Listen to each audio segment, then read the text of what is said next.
समझ नहीं आ रहा अपने सैलरी इंक्रीमेंट का क्या करूं। बेटा इतना क्या सोच रहा है? अपने म्यूचुअल फंड्स के एसआईपी का टॉपअप करा ले। This is the right time. क्या?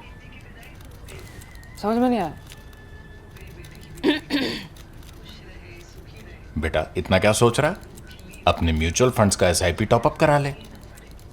This is the right time. अब समझा।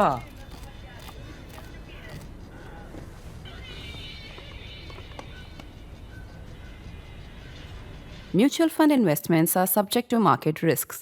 Read all scheme-related documents carefully. Even as I sit down to record this episode of Cut the Clutter late, very late on Friday evening, very late, and you will see how late because it will be published quite late. That's because also we've been tracking the news, and the news now has shifted the headlines, the attention has shifted to the Middle East again because Israel's operation Rising Lion is going on. So even as I sit down to record late on Friday night, another wave of Israeli attacks has been launched. They are not giving the details. They've just said, the IDF said that our operations are ongoing, but reports coming in from Iran say that many places have been struck once again, including the city of Karaj, which wasn't stuck in the first wave. So that's also under attack. It looks like now on Thursday night, or Thursday night actually is not so accurate, between intervening night of Thursday and Friday. So Tehran time, say 3:30 a.m. Friday morning, these attacks were carried out. In these attacks, 200, just about 200 Israeli combat aircraft were involved. Now think about the effort and commitment the Israelis made to it. 200 represents a little less than 2/3 of all of Israeli Air Force's fighter strength. The total fighter strength is 340. 200 were sent out on these missions. They struck more than 100 targets. So I will tell you a little bit more about the targets and who were the individuals. They specifically targeted high-value individuals, as they say. But before that, let me get into a little bit of an analytical whirl on why Netanyahu has decided to carry out this operation now, the Operation Rising Lion now. So there is a bunch of factors, and I will list 7 for you. Number 1, Netanyahu himself has his political concerns. Netanyahu has political concerns. He's been under pressure. He's been under pressure domestically. He faces cases. He just faced a vote, a difficult vote, which he managed to get put off. Also, like all important leaders of their era, he's been a leader for a very long time. He also wants to leave a legacy, and the legacy he wants to leave behind is not in Gaza. The legacy he wants to leave behind is destroying Iran's nuclear program and thereby protecting Israel, or finding Israel's security from this nuclear threat for generations. And that's why he must do it now. That's one of the reasons. The next reason is the US involvement with the new Iran deal. When Trump came to power the last time, he burnt up JCPOA. That is what Obama had signed with the Iranians. Now, if you see what Trump is negotiating now, JCPOA was not such a bad deal, or looks it by the face of it. But Trump, as you know, would burn up anything that a predecessor had done. So he did that, and then he went on an aggressive path with Iran. In his second coming now, he wants another deal with Iran, and those negotiations have gone on. 6th round of negotiations was due now, and these negotiations are being hosted by Oman. So this was a cause of concern for Netanyahu, that what happens if there is a settlement, because Netanyahu and the Israeli right do not believe that there can be any settlement with Iran which is based on Iran's commitment not to enrich uranium beyond a point, because they believe Iran has already reached a point from where it will take them just weeks to produce weapons grade uranium. So they cannot afford to let Trump do a fresh deal with Iran.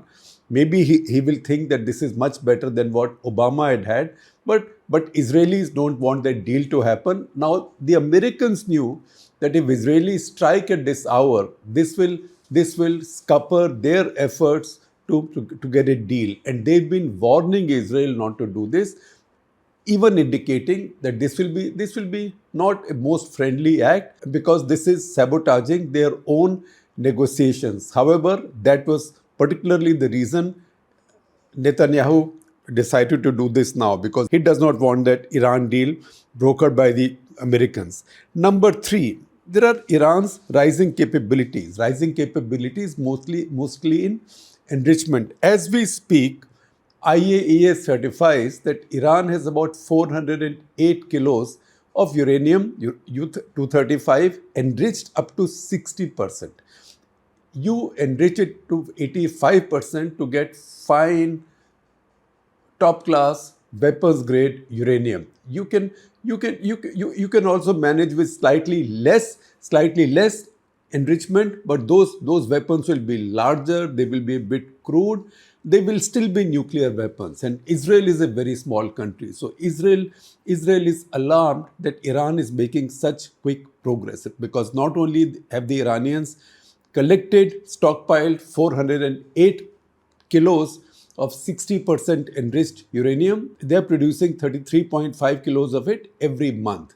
That's a cause of great alarm for Israel as well. Now, in the past, we know Israel and the Americans have worked together to prevent Iran from enriching uranium. So they also at one point in Junior Bush's era, they also worked together on a software or a malware called Stuxnet worm, and this was to be inserted in the Iranian centrifuge plant's software. So the centrifuges will start spinning madly. This happened in 2006. What it did, however, was it set the Iranian enrichment back by a few years, but it did not kill it. Now, Israel seems to have made a finding that they have to kill it now using this heavy ammunition, heavy bombs, and kill not just the plants and the centrifuge units, but also the key scientists behind it. That operation, by the way, of inserting that malware Stuxnet worm, that was called Operation Olympic Games. Olympic Games, in fact, continued, and it took the Iranians until 2010 to detect it. Then it stopped, and while it may have delayed or given a setback on Iranian enrichment program, it did not kill it. And that is what the Israelis want to achieve now. Then point number 5. Point number 5 is the US military presence in the Gulf region. So at this point, US has its heaviest presence in the Gulf region in a very long time. Now, how does it matter to Israel? This is no threat to Israel. This is actually a big back-end support to Israel. So USS Carl Vinson, besides the fact that US CENTCOM is basically headquartered in and around Qatar, they have their biggest air base also in Qatar. USS Carl Wilson is there with the task force, which has 4 to 6 destroyers, 1 attack submarine, but more importantly, 75 aircraft, out of which 44 are strike aircraft. Plus it will have all the tamjam of electronics, jamming ability, monitoring ability. All of this will be available to the Israelis. In fact, while the Americans have said, Marco Rubio also said in his tweet that America had nothing to do with this, America is not participating in this, America did not help with this. The Iranians have said that there is no way Israelis could have carried out an operation of this magnitude, and an operation that is so spread out, without some participation from the Americans, maybe at the back end, but without American help, they would not have been able to do it, which is a possibility. So number 5 point was US military presence in such strength in the Persian Gulf or Arabian Gulf. You can choose your description. Point number 6. There's a new balance of power in the Middle East. What is the new balance of power? Saudis and the UAE, who had earlier generally supported Israel's attempts to control Iran's nuclear ambitions, because they had seen Iran as the rising dominant power in the Middle East and also in the Islamic world. And there was competition for leadership in the Islamic world, because Iran was seen to be the only Islamic country really fighting the Israelis. Now, because Iran is very weakened. Iran is very weakened. And after the operations in Gaza and the destruction of Iran's proxies, Hamas and Hezbollah, and quite a bit of pressure on the third set of proxies, which is the Houthis. Arab states, UAE, Saudi Arabia, I'm sure even Oman, Qatar, etc., they all worry about the fact that Israel is becoming too powerful and Israel is now rising as the regional hegemon, as the Middle East hegemon. So their mood is turning a little bit. They might be more friendly towards the American efforts to get a peace deal, nuclear peace deal with Iran, and that's why the urgency again for Netanyahu's kind of politics to precipitate the issue now. Point number 7, if you see Iran as the only real sovereign state that's a challenger to the Israelis, the one comfort the Israelis could have had was that Iran is very far away from them. Iran is almost 2,000 kilometers away from them. In fact, in the previous war, say in 1973 Yom Kippur War, even the Iraqis had sent some units to fight alongside the Arabs against Israel. But for Iran, it is too far. However, over time, Iran built its proxies. So two proxies were next door to Israel. That is Hamas and Hezbollah. Both were next door. So that was quite like Iran coming next to Israel's border. So a threat that was 2,000 kilometers away now had come to your doorstep. The destruction of these two has again given Israel the comfort that they can now go and deal with Iran because they have the ability to reach that far. They have the equipment to reach that far. They have the American help. They have the technical knowledge, know-how, training to reach that far. And they have the intelligence to reach that far and hit the correct targets precisely. That is the seventh reason why these attacks have been carried out now or why this timing has been chosen.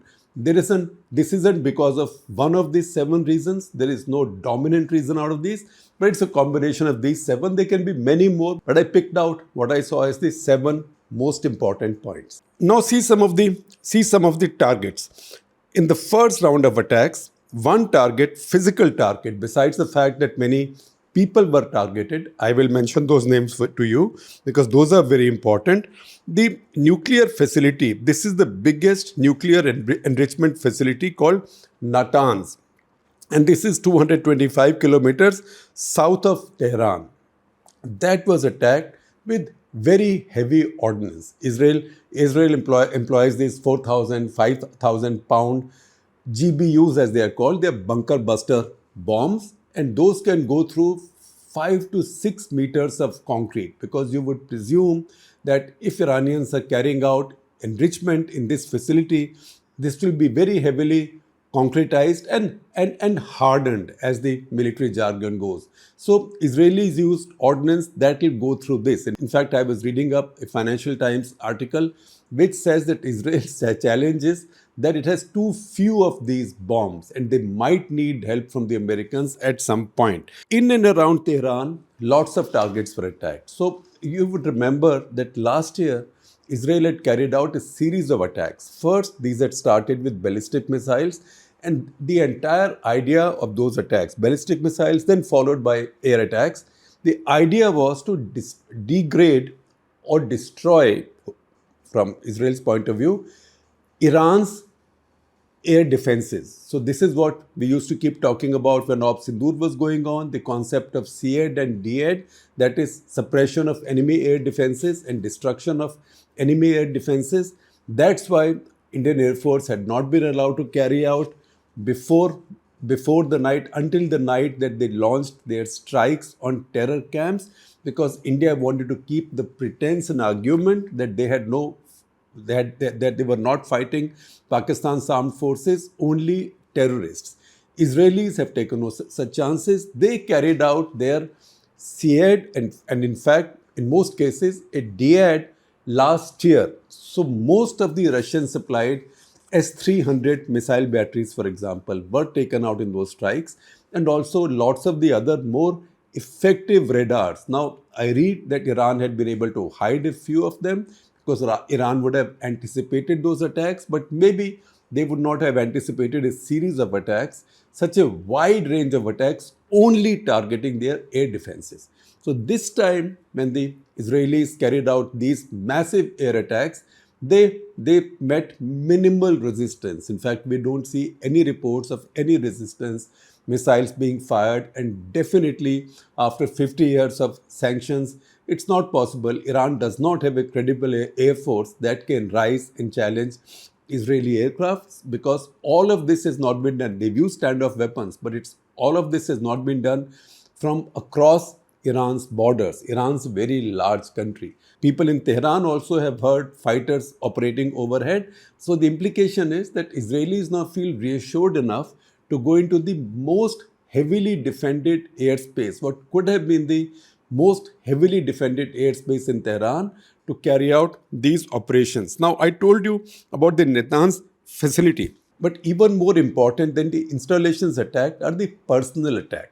So let me give you the names of some key people and what they did. Major General Mohammad Bagheri was Chief of Staff of the Iranian Armed Forces. Now, their ranks get a bit confusing for me, and even if I research, I find generals in what look like more junior positions to the Chief of Staff, who's a Major General, but it's also possible that the head of IRGC actually has a higher ranking in the Iranian system than the Chief of Staff of the Armed Forces. So Chief of Staff of the Armed Forces, Major General Mohammad Bagheri, he's been killed. He is the commander of the armed forces just after Ayatollah Khamenei.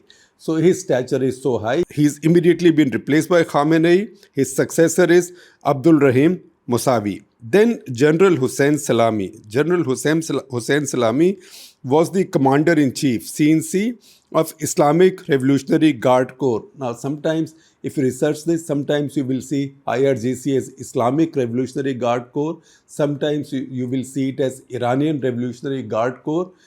I think these are interchangeable. I will say Islamic Revolutionary Guard Corps, IRGC. That is the cutting edge.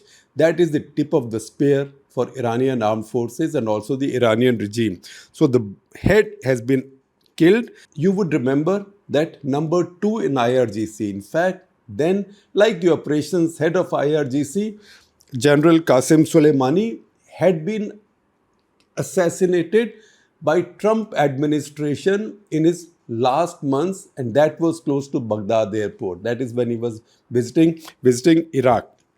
Now the big boss of IRGC, the commander-in-chief, has been killed. He is Hossein Salami. He's now been replaced by Mohammad Pakpour. So immediately Khamenei has put successors in place. Then General Ghulam Ali Rashid, who is Deputy Commander of Armed Forces, he's been assassinated. Then we come to General Amir Ali Hajiz Zadeh. He is the head of airspace in IRGC. He's been killed, and the reports tell us that a majority of the top brass of the airspace units, that is also the unit that will manage the radars, the missile batteries, the air defense.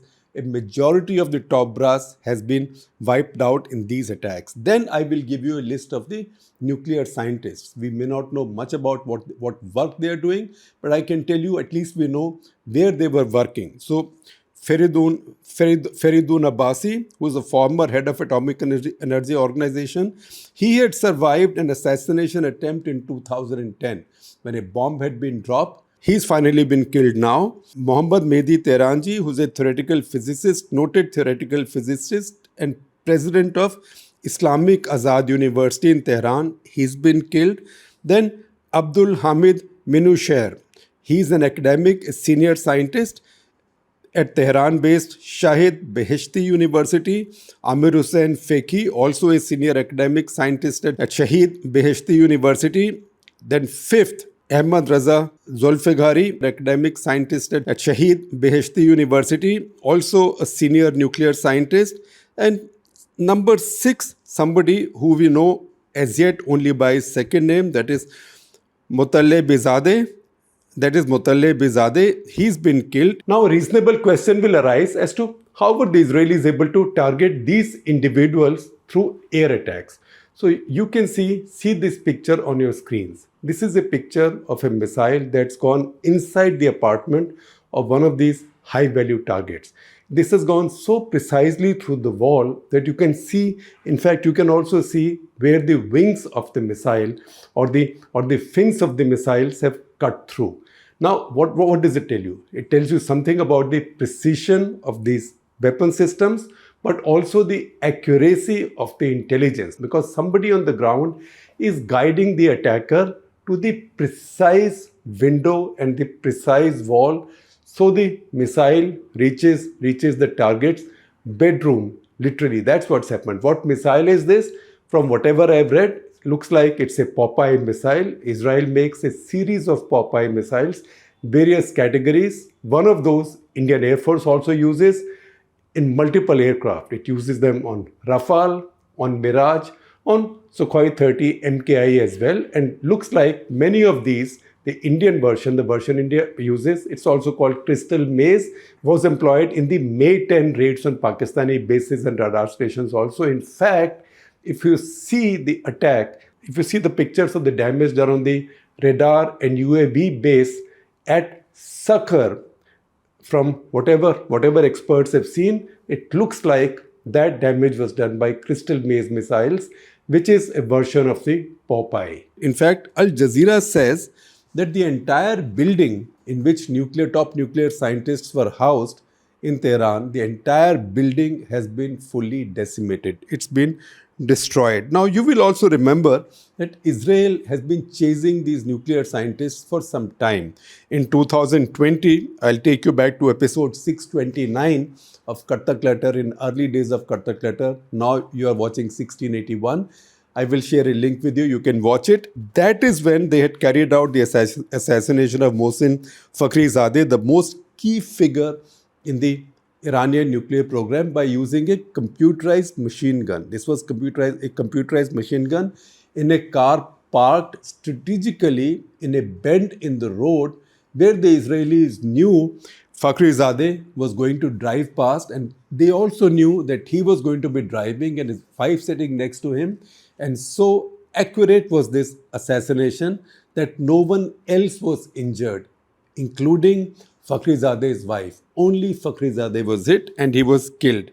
Then we can look at other IRGC commanders. Raza Musavi, number 2 in IRGC, 25th December 2023. He was killed in a bombing near Damascus, south of Damascus. After him, another senior commander, Mohammad Reza Zahedi. He was killed also in Damascus in an air attack in April 2024. Brigadier Neil Faroshan, he was the deputy chief of operations at IRGC. He was killed in a bombing along with Hassan Nasrallah, the head of Hezbollah. You remember that bombing that went through several layers of concrete into an underground bunker and killed Hassan Nasrallah?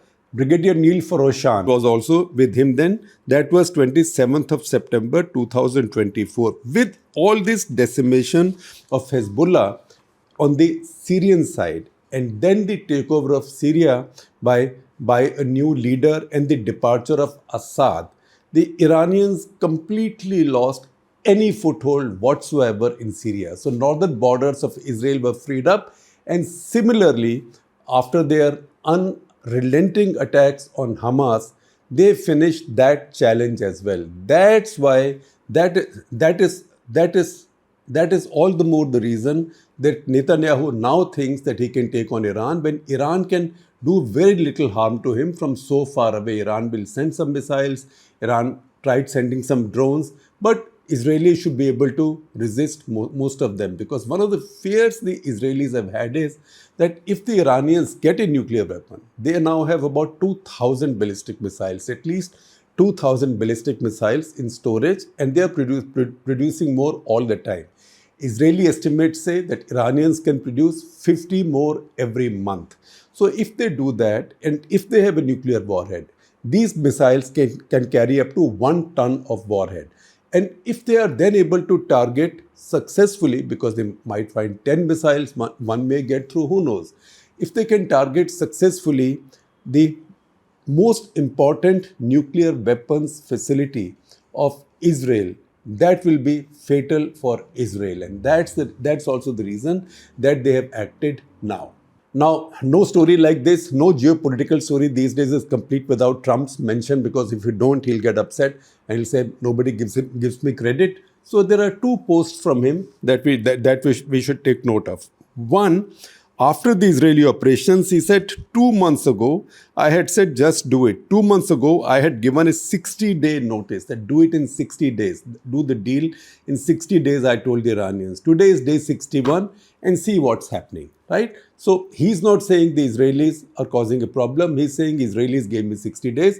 I give the Iranians 60 days. They did not sign a deal with me, or they did not sign on the dotted line. My words, not his. So day 61, see what happens. And while he's telling them that 61st day you're getting this punishment, but he also says this is also giving you a second chance, which means come and do the deal now. But at the same time, the Iranians have said that they will not be attending the 6th round of negotiations with the Americans in Oman, which is scheduled for this Sunday. And you can understand that because they must be hurting. They've been hit really hard and the operations are still going on. And then another post, he says it's going to get worse. That's the reason I'm saying just do it. This is said in all capitals, Trump style. He said, I know that some Iranian leaders had spoken very bravely. They are all dead, right? He says, we make the best equipment. America makes the best equipment. Israelis have most of it. Importantly, Israelis also know how to use it. That's the reason I tell you to just do it before it is too late. Now, before I let you go, I will also tell you a little nuance. If you see all of Israeli statements, they are saying these are preemptive attacks. What does preemption mean? Why are they not saying these are preventive attacks? They are not saying this is to prevent Iran from enriching further. They are saying they are preemptive. So under international law, there is a distinction between what is preemptive and what is preventive. So if you see an imminent attack coming from the other side, then you can launch an attack in anticipation of that and say, look, this was going to happen to me. I am only preempting this. That is allowed in international law.